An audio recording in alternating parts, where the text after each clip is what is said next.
Are you guys ready to Ragnarok? Check out my Grandmaster makeup.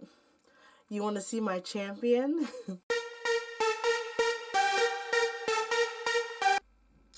What's up, YouTube? It's at Teffy Wonder here, the Lone Wonder clone doing things on my own. Happy Thor weekend, you guys! Thor Ragnarok finally dropped this week, Thursday at midnight, and I went to go see it. But before we get into the wonderful, amazing explosion that was the movie, for me, Thor is actually my least favorite Avenger.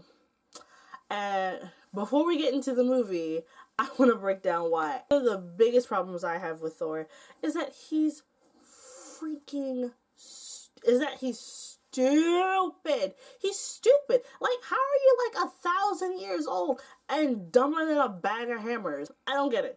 Like, he's known Loki almost all of his life. Certainly almost all of Loki's. Yeah, Loki pulls that little disappearing thing where he runs off. And Thor falls for it, hook, line, and sinker every single time. He falls into any trap you set from him. And I'm like, isn't this getting old? Like, at this point, he should be getting deja vu. And his relationship with Jane is another thing that just never really, I knew that wasn't going nowhere. I just didn't even see what their characters really had in common, other than she's interested in, like, she studies the cosmos and he's from the cosmos. Also, his character development in the MCU for me has been like the slowest arc of them all. Like, it took him till now practically to finally like get on the ball. And the first Thor movie was just kind of like, okay, run of the mill, like introducing us to him. I like that they didn't make him cripple like he is in the, like his backstory goes in the comic books.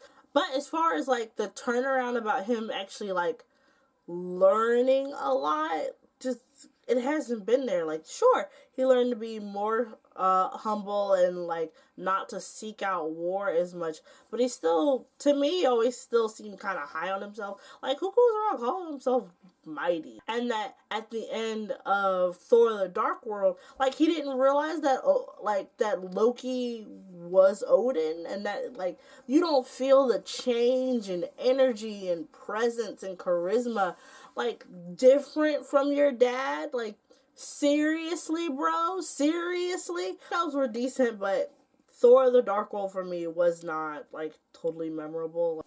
So let's get into Ragnarok. Saw this movie today and it kind of rocked my socks, you guys. Based on what the trailers and all, that this was going to be a totally revamped Thor movie. It had Hulk in it, which was the closest any of us are ever going to get to another like Hulk solo movie. Introduced some new characters with Hela and Valkyrie.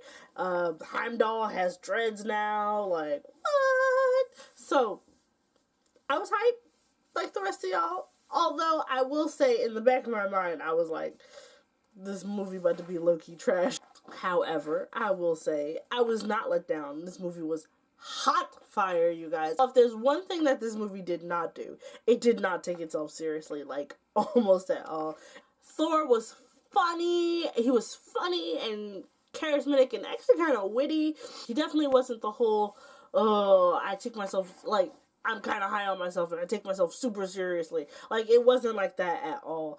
Thor seemed to have more, like depth, I guess. That's the word. I guess that's the word I'm kind of looking for. As an ensemble, it was really, really strong. Like, everybody brought something new and different to the table. Valkyrie was sexy. Fire. Hela was hellfire. Goddess of Death, slay girl, loved it.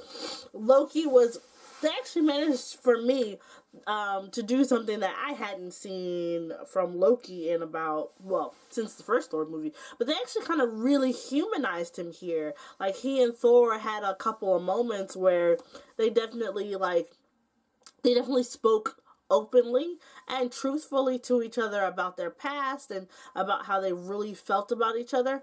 And that, to me, that really spoke volumes to me.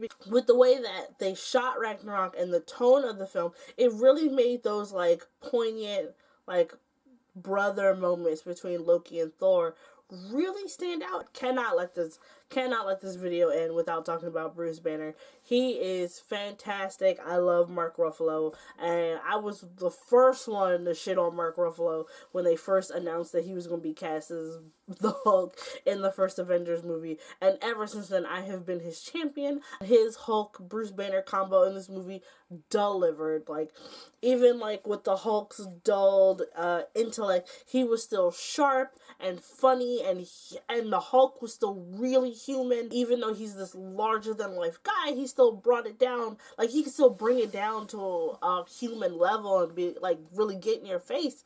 And you know, like, they had their moments, and it was just, I loved it. It was a little silly at times. Like, it was like, alright, y'all, like, dial it back. But on the whole, it was great. Newcomers Tessa Thompson and Carl Urban were amazing, and Jeff Goldblum as the Grandmaster was aloof, and